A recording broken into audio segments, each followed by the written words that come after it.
My wife had an affair and didn't hide it, and when he moved closer to us, she said we needed to have a serious talk. Did you know the typical high school romance only lasts about 3 weeks? Well, Lisa Carter and Mike Davis defied those odds with a relationship that spanned an astounding 40 years. They first met when Lisa was a freshman and Mike was a sophomore, and from that moment, they were inseparable. Their love was genuine, almost legendary, and it withstood the test of time without fading. Interestingly, Lisa and I were married for around 30 of those years, and during that time I truly believed our happiness was real. Our marriage was fulfilling, and the birth of our daughter Emily only strengthened our bond. Generally, I felt content during those years. Allow me to introduce myself and share some background on this significant part of my life. I am David Anderson, and Lisa has been my devoted wife for nearly 3 decades. As I mentioned, Lisa and Mike were high school sweethearts, and yes, she lost her innocence to him. It's well known that most high school relationships eventually fizzle out, but theirs seemed more like a pause since Mike was a year ahead in school. He aspired to build his wealth after graduation to marry Lisa. This was a story my wife often recounted throughout our marriage. After high school, Mike took a job on a pipeline in Alaska with his uncle, which marked the beginning of complications. Mike stopped writing shortly after arriving, leaving Lisa alone during her senior year. She briefly dated a guy named Alex, but her heart was still set on Mike. Despite Lisa's patient waiting, Mike remained absent and silent. It turned out he found fulfillment in the pipeline work and adopted a somewhat nomadic lifestyle, believing that Lisa was still waiting for him to return wealthy and sweep her off her feet. However, life goes on, and nothing stays the same. Lisa moved on, pursued higher education, earned her degree, and met me at a party when she was 24. Though I was a bit older at 29, we complemented each other well. I fell for her instantly and believed she felt the same about me. Our marriage was mostly typical, except for a hiccup 2 days before our wedding when a letter from Mike arrived asking Lisa to meet him. Thankfully, Lisa's mother stepped in, advising her to focus on her new life and not waste time on Mike. After some emotional moments during which I feared she might call off the wedding, she married me and became Mrs. Lisa Anderson. By the time Mike resurfaced, we were already on our honeymoon, and in his despair, he apparently enlisted in the Marines. After our honeymoon, we settled into our new routines, with Lisa working as a nurse and me as an insurance adjuster for a major company. While our marriage remained strong, there was a recurring issue. Mike began texting Lisa, and she responded willingly.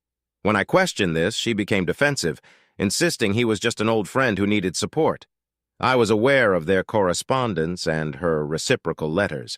Despite efforts from both her family and myself, she persisted until news arrived that he had married someone at his station, ending their communication and restoring my peace of mind. Over the next 3 years, she received just 3 Christmas cards from Mike, and that was the extent of it.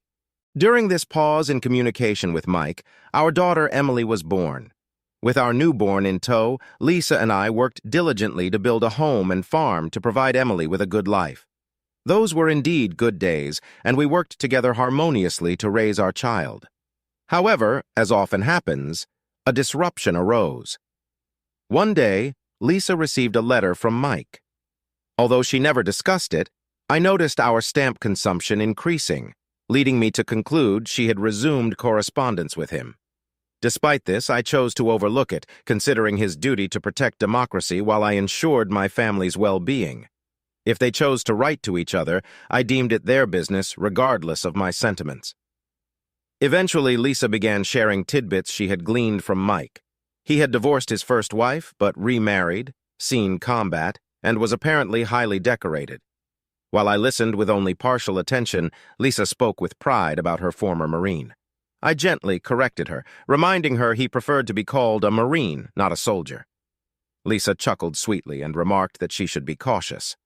Watching her discuss him saddened me, yet I hoped she would move on and focus on our family.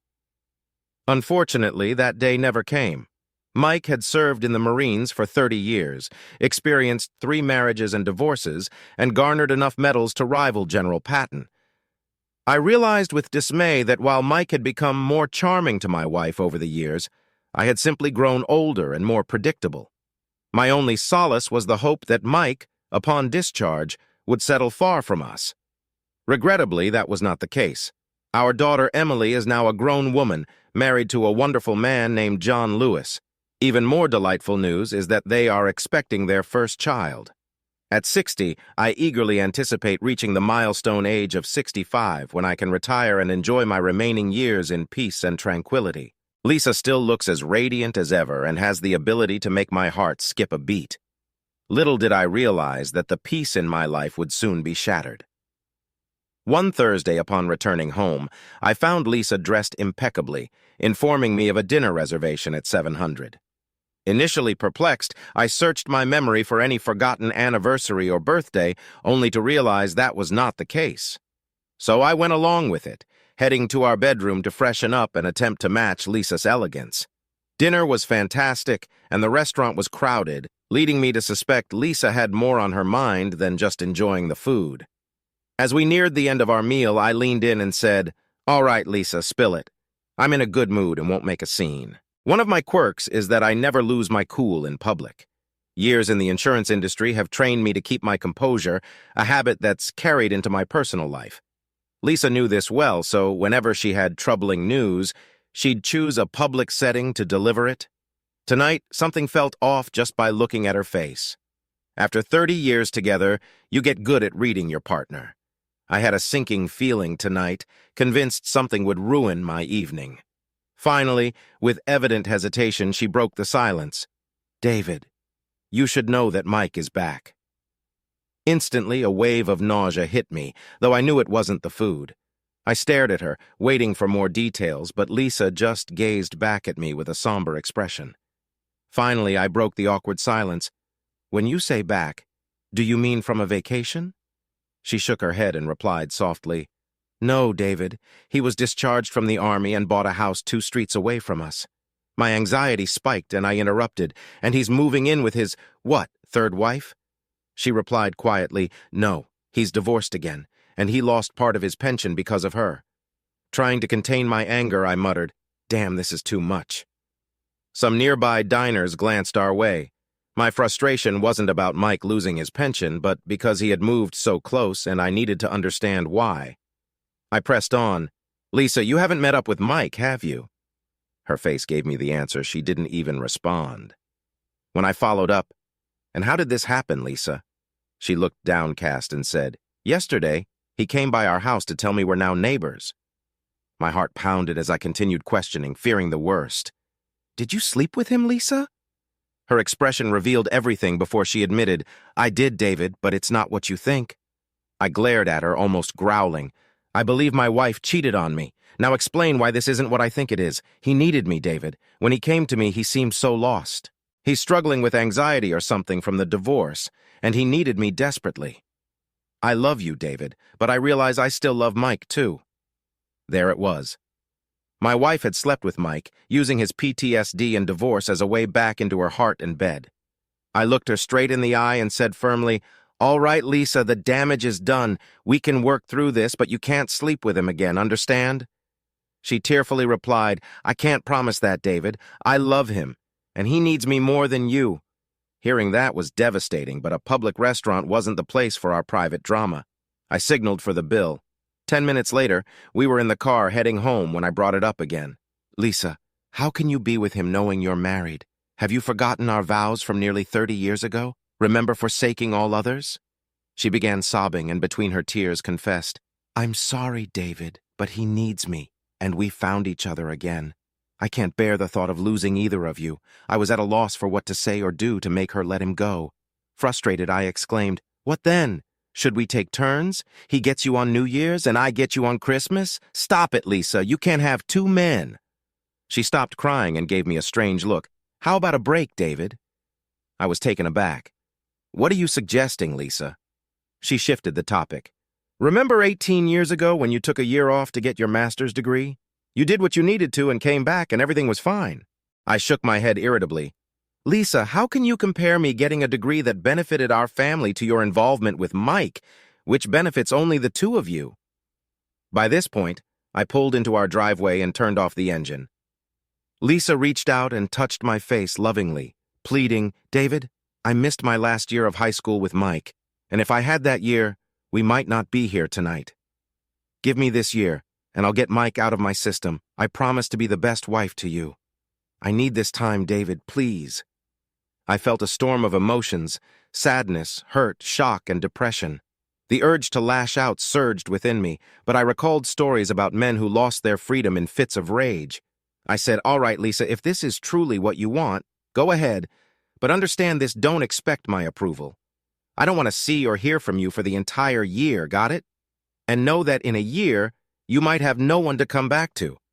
I hoped my strict conditions might deter her, but it seemed futile.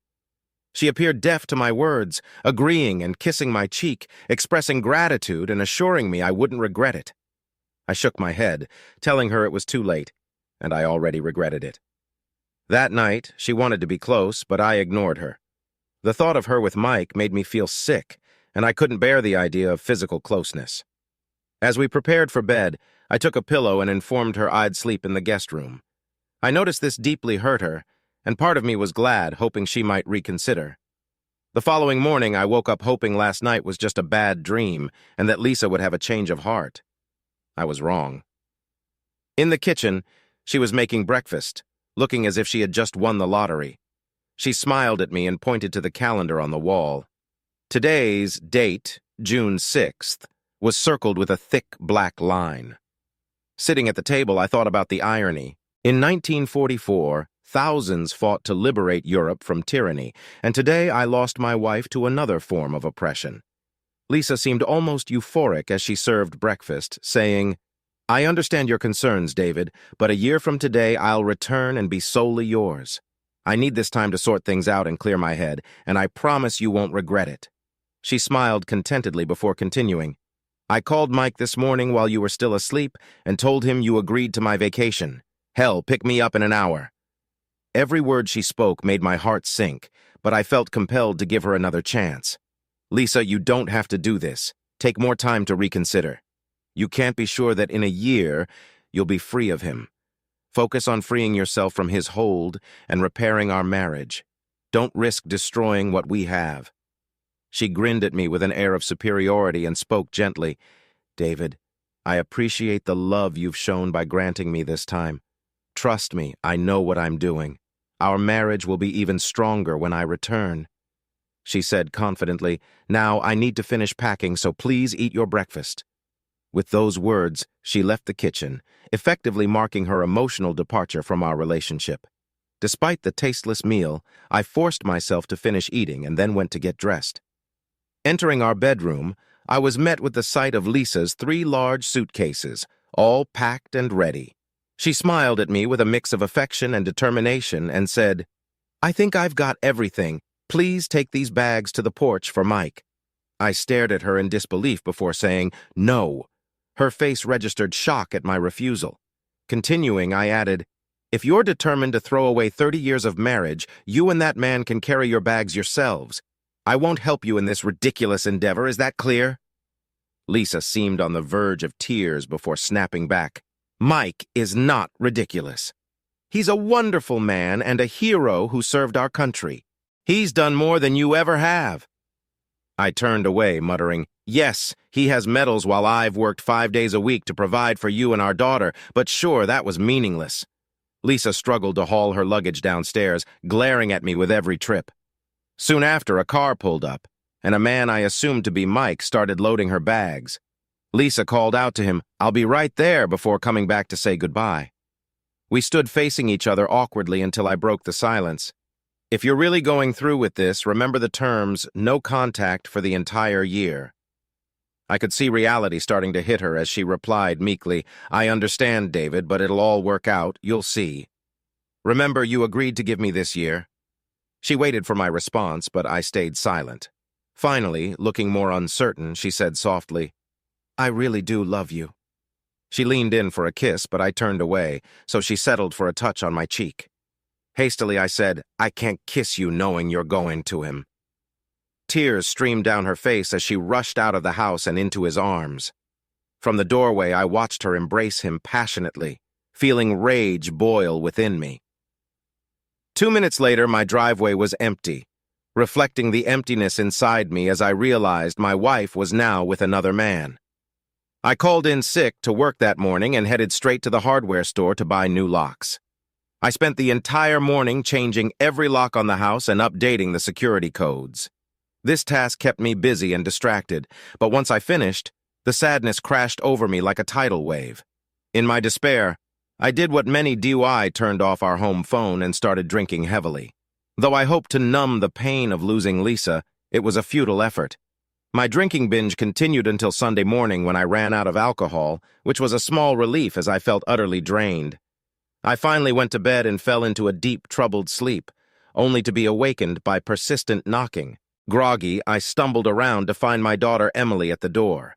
When I let her in, she looked horrified by my disheveled state and the strong smell of alcohol. "Dad, what's going on?" she demanded. I struggled to focus through the haze in my head and mumbled, "What do you mean?" She gave me a concerned look, guiding me to the kitchen. "You need coffee and food, Dad. Then you can explain what's been happening." An hour later, with food in my stomach and a cup of coffee in my hand, I told her everything I knew about her mother and Mike. Her reaction was one of utter shock.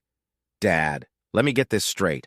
Mom is taking a year-long break from our marriage to rekindle things with her high school boyfriend?" I nodded, saying, "Yes, something like that." Her questions echoed the ones I had been wrestling with. "What's your plan, Dad?" I looked her in the eyes and said, "Tomorrow, I'm calling in sick again and consulting a lawyer." Emily looked heartbroken and suggested, "I can't believe Mom would do this. Maybe she's having a mental breakdown." I replied blankly, "I honestly don't know, Emily." She looked at me with a sorrowful expression I hadn't seen before. "I'm at a loss, Dad. I want to tell you to reconsider, but this seems like your best option." Emily stayed with me for several hours, even preparing dinner before she left. She kissed me goodbye and apologized again before departing. I asked, "Why did you come today?" She looked at me sadly. "Mom called and asked me to check on you. She didn't say why or where she was." I nodded, pretending to understand. "All right, thanks, and drive safely, dear."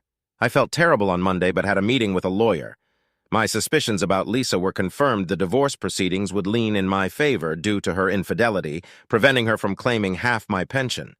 However, other shared assets remained unresolved. This break could present an opportunity to settle those matters. The next 3 weeks flew by, and I was surprised by how easily I adapted to being alone. On the positive side, I no longer felt the burden of being responsible for another person. However, the downside was the loneliness of waking up and going to bed alone. I didn't hear from Lisa until mid-July. One Saturday, I visited a posh tavern in town. While I sat at the bar, they walked in holding hands like love-struck teenagers, completely oblivious to my presence. Watching them, I saw Mike's muscular, moderately attractive appearance and understood Lisa's attraction. However, he seemed controlling, and she followed his lead submissively. He talked, and she listened intently. As she headed to the restroom, she finally noticed me and gave a timid smile. When she came out, she approached me hesitantly. "Hello, David, how are you?" Despite my urge to lash out, I kept my cool and replied, "Oh, as well as one can be when their wife of 30 years leaves for another man. What do you need?" My sarcastic tone confused her, but she held her ground. "David, I need to get into the house. I left some personal things there, but my key didn't work when I tried the other day." I smiled, maintaining a friendly tone. "Well, Lisa, it shouldn't surprise you that your key doesn't work in my house, since you don't live there anymore." She looked puzzled as I continued. "I think you better get back to your boyfriend before he gets worried." Tears welled up in her eyes as she turned and walked away. I resumed focusing on my drink. 2 minutes later, I felt a rough hand on my shoulder, spinning me around to face an angry Mike. "Hey, idiot, you made my woman cry, and I don't like it." He looked ready to hit me, and my heart raced, knowing he could overpower me before anyone could intervene. Summoning more courage than I felt, I went on the offensive. "You're talking about my wife, not your woman. Since you stole her, you have no right to interfere in our matters. Hit me if you want, but think about what happens when the police get involved," I snapped, holding my ground. I could see Mike struggling to process my words, knowing he wasn't exactly the brightest bulb in the box. This gave me the confidence to press on. "You have 2 choices: punch me and spend time in jail, or walk away and mind your own business." My heart raced as I spoke, but I maintained a facade of bravado. Mike glared at me, fists clenched, but before he could decide, the manager approached us, asking if there was a problem. Mike shot him a look of contempt before muttering, "No problem," and slinking back toward Lisa. 5 minutes later, they settled their bill and left. On the drive home, my mind raced with thoughts about what personal items Lisa might want from the house. Determined to find out, I spent hours searching through every nook and cranny. Finally, buried beneath some old clothes in her closet, I found a stack of letters from Mike to Lisa. As I read through them, it became clear that their affair had been brewing for years. One letter, dated 5 years earlier, read, "It's comforting to know you still miss me. When I come back, we'll be together. You'll have to find a way to get rid of your weak husband." Reading through the letters felt like leafing through a tawdry romance novel. Many detailed their plans or reminisced about their high school days. By the time I finished, it was evident that life without Lisa was going to be simpler, albeit lonelier. I didn't hear from Lisa until my birthday on September 1st. Coming home from work, I found a covered dish and a birthday card on the porch. Bringing them inside, I saw she had made my favorite stew. The card read, "Happy birthday, David."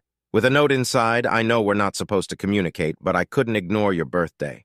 I dream about us every night, and by the end of this year, I will be yours and he will be gone. Please never stop loving me or abandon us. Love, Lisa." My daughter Emily had been keeping a close eye on me since Lisa left. She called me on my birthday. After some small talk, she got to the point. "Dad, you know my due date is in 3 weeks, right?" "Of course, honey. How could I forget? Your mom and I are thrilled about the birth of our first grandchild." There was a brief pause before Emily continued. "Dad, John, and I had dinner with Mom and Mike last night. Mom wants to be there when the baby is born, and she wants Mike to be there too. I know you and Mom agreed not to communicate for a year, but can you make an exception for me just this once?" The news that Emily and her husband had dined with them stunned me, but I didn't want to ruin the occasion of my first grandchild's birth. "All right, Emily, she can come, and she can bring him if necessary." Emily immediately corrected me. "Dad, stop calling him him. He's not a bad guy, and he makes Mom happy. I haven't seen her this joyful in years." Anger surged through me. "Your grandmother had strong words for him years ago, and nothing has changed. Now you're all dining together and you're defending him. He's slowly tearing our family apart. Just tell me, when are you going to start calling him Dad?" Emily quickly responded, her regret clear. "Dad, I'm sorry, I didn't mean it like that. I can imagine how you feel, and I'm truly sorry." I cut her off coldly. "It's okay, forget about it. I have something in the oven. Behave yourself." She said she loved me and hung up. It was then that I realized my life would never be the same, and I needed to take action. First, I began liquidating my assets to reduce my net worth. Second, I faced my fears and re-entered the world. The next few days were stressful. I sought legal advice on asset management, obtained a stun gun for self-defense in case of a confrontation with Mike, and booked a trip to Las Vegas for October. Additionally, I started searching for companionship online, hoping to find a woman my age looking for a stable, long-term relationship. With Lisa gone, I had the freedom to use or dispose of my possessions as I saw fit, giving me significant control over my future plans. The day Emily went into labor, I was at work. My secretary answered the phone. It was John, elated to tell me I was a grandfather. I congratulated him and rushed to the hospital. Upon arriving, I found Emily's room and headed there. As I approached the door, I overheard a heated conversation between Emily and Lisa. "Mom, this whole situation with Dad is pointless. Do you really want to lose him for Mike?" Emily asked, clearly frustrated. Lisa responded reassuringly, "Don't worry, Emily, I won't lose your father. His love for me is too strong for him to leave. Besides, what I have with Mike is amazing. Every day feels like high school again, only better now that we're physically together. He treats me like a princess, and I'll miss this when I go back to your father." Emily's voice dripped with disdain. "Mom, I don't want to hear about your love life with Mike. I know he's a great guy and all, but I want my child to have grandparents who are together, not separated. Please, Mom, go back to Dad before it's too late. He might be dull and predictable, but he's always there for you.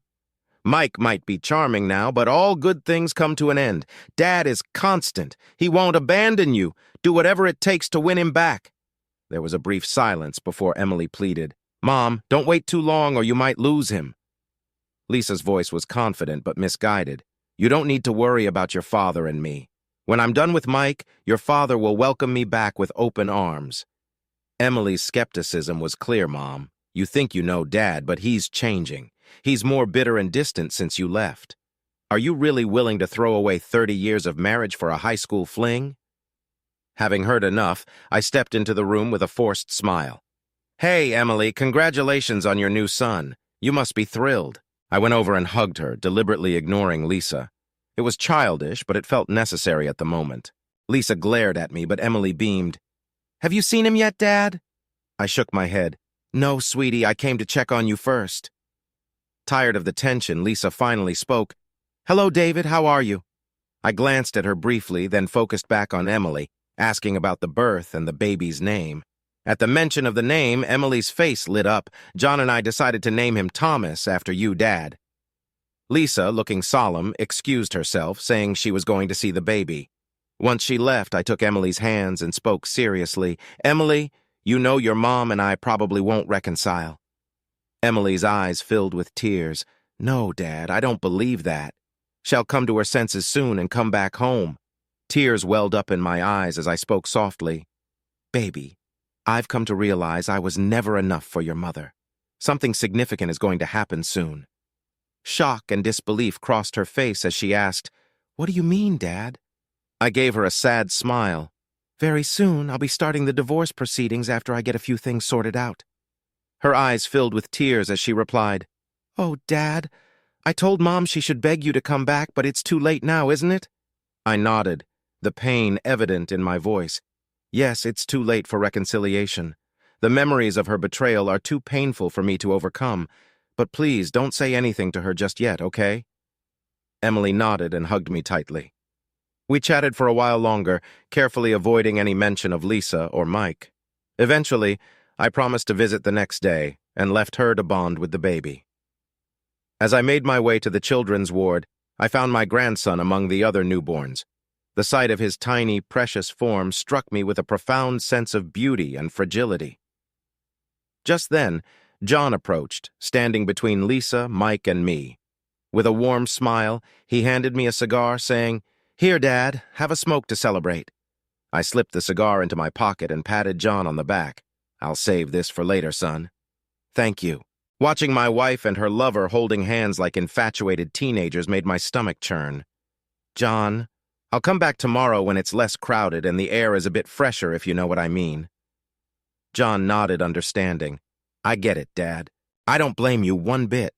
As I was about to leave, Lisa called out to me timidly, David, it feels like just yesterday we were bringing our baby home, and now our baby has one of his own. Time flies so fast. I glanced at her, still holding Mike's hand, and walked out without a word. She looked confused as I left them standing there. October arrived, turning out to be the best month I had experienced since Lisa left. I took a trip to Vegas, initially planning to lose some money at the tables as an excuse to diminish our shared assets. However, the trip took an unexpected turn when I met Laura, a sophisticated woman in her 50s. She explained that many men seek the company of an older woman, and in my case, she was right. Laura was expensive, but she made me feel more alive than I had in years. For the first time since Lisa left, I didn't miss her at all. Laura was not only skilled in bed, but also genuinely interested in me. She asked about my soon-to-be ex-wife and her new partner, and by the end of the night, she knew almost as much about my life as I did. Moved by my story, she gently touched my face before leaving. David, I've only known you for a few hours, but I feel I must tell you something. You're a good person, and that's rare. I've seen and been with thousands of men, and I can count on one hand those I truly liked and respected. You're one of them.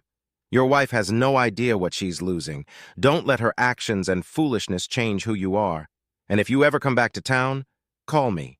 I'd love to see you again. My trip to Vegas and Laura's words left me more introspective than ever. Reflecting on what she said, I realized she was right. Despite Lisa's 3 decades of being a devoted wife and mother, her betrayal couldn't break me. Upon returning from Vegas, I instructed my lawyer to start drafting the divorce papers. Additionally, I decided to dig deeper into Mike Davis' background. Following my lawyer's advice, I hired a private investigation firm to look into his past from high school to the present. Despite the firm's hefty fees, I didn't hesitate, knowing that half the expenses would be covered by Lisa's share. Confident in the firm's thoroughness, I expected to have all the information I needed before Christmas. I also approached my boss about transferring to another branch of our company. Initially surprised by my request, given my previous resistance to relocating, he promised to look into it and get back to me. As Thanksgiving approached, I faced another challenge. Emily called me about a week before the holiday to invite me to dinner. When I asked if her mother and her new partner would be there, she hesitantly confirmed. Hearing this, I declined firmly and ended the call. Unexpectedly, my son-in-law reached out to me soon after. John called my office and requested a meeting. We arranged to meet at a quiet bar in the city center that evening. I noticed John was visibly upset.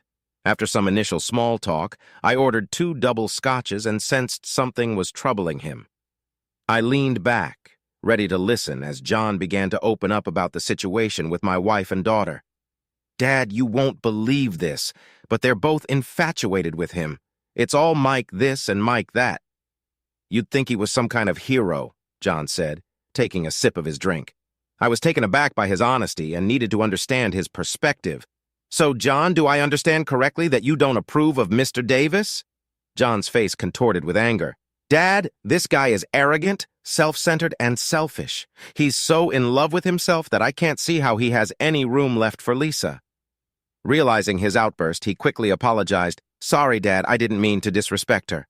I smiled reassuringly. "No worries, son. I'm not offended. But tell me, when did you start calling her Lisa instead of Mom?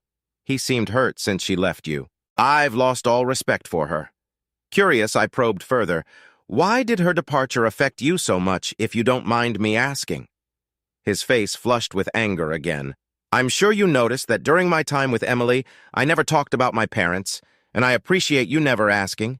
The truth is, my mother cheated on my father. They split, and my dad never recovered. He drank himself into oblivion, and my mother died in a car accident with her lover. I despise cheaters, and now that Lisa has become one, I can't stand her. I'm pretending for Emily's sake, but I'm worried." I had never heard about John's parents before and felt a deep sympathy for him, yet I was intrigued by his concern. "John, you mentioned being worried. What's on your mind, son?" He took a deep drink, ordered another round, and then turned to me. "I might upset you with this, but you asked. The saying like mother, like daughter, worries me. If Lisa has turned into a cheater and keeps praising it to Emily, how long before Emily gets tempted to stray too?" I raised my eyebrows at his concern. "I understand where you're coming from." I took a thoughtful sip of my drink, considering my next steps. "Listen, John, don't lose hope. I have some surprises up my sleeve, and I think things might start to change in the new year. Also, strictly between us, I've got plans to make this Christmas special for you and Emily, but not so much for others if you catch my drift." John's smile appeared for the first time since we sat down, and he spent the next 15 minutes trying to extract more information from me without success. As we wrapped up, I smiled again. "Aren't you forgetting something, John?" He looked puzzled. "What's that, Dad?" I put a hand on his shoulder. "Should you try to persuade me to come to Thanksgiving?" John's smile widened. "Oops, okay. Will you come to Thanksgiving, Dad?" I shook my head. "No, but I appreciate the invite." Emily called twice more before Thanksgiving, pleading for my attendance until I finally put my foot down. "Look, Emily, when your mother left me in June, I made it clear there'd be no contact for a year. She wanted to end our marriage. I've already broken that rule once for little Thomas's birth, but I won't break bread with them. Is that understood?" The holiday came, and I had a frozen dinner. I felt lonely and sad, but it was better than watching Lisa and Mike exchange affectionate looks. December arrived, bringing the prospect of another family holiday, which I dreaded. However, I knew it would be the last one I had to endure. December turned out to be quite eventful. Firstly, the company offered me a position in Spokane, Washington, starting in January, and I accepted it. Secondly, the private investigator's report on Mike Davis came through, and it was eye-opening. Mike had a history riddled with infidelity. 3 ex-wives had divorced him due to his cheating ways, and he had children from multiple women, each requiring child support payments. His last wife had taken half his pension in their divorce, and he had been demoted from an E8 to an E6 in his final year in the Corps. In short, His financial and moral standing was far from exemplary. The best part was that Lisa would receive her divorce papers on the first business day after Christmas. Ah, the holiday spirit was truly kicking in for me. I called Emily to discuss Christmas plans, and once again she insisted on a family gathering. When I asked if Mike would be attending, Emily got upset. "Dad, you need to accept that he's part of our family now, whether you like it or not." I cut her off. "Right, I don't like it, but for the child's sake, I'll be there." Emily seemed genuinely pleased. "Thank you, Dad. This will make everyone so happy."